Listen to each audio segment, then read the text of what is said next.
நீ பின்வாங்க சத்துரு முன்னேறி கொண்டே இருப்பான்.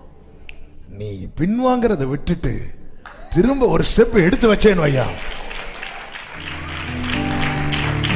எங்க தாவீது கோலியாத்து கூட 2 நாள் 3 நாள் 40 நாள் ஃபைட் பண்ணல. ஒரே நாள் தான், ஒரே அடிதான்.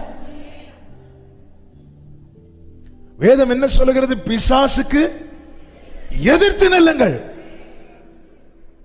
அப்பொழுது அவன் உங்களை விட்டு. அவ்வளவுதான். எப்பொழுது இயேசு சிலுவையிலே சாத்தான் அடித்தாரோ அப்பொழுதே அவன் கையில் இருக்கிறதெல்லாம் எடுத்துட்டார். அதனாலதான் வேதம் சொல்லுகிறது, சகல துரைத்தனங்களையும் அதிகாரங்களையும் உரித்து கொண்டு சிலுவையிலே வெற்றி சிறந்தார். நீ பின்வாங்க சத்துரு முன்னேறி கொண்டே இருப்பான். நீ பின்வாங்கிறத விட்டு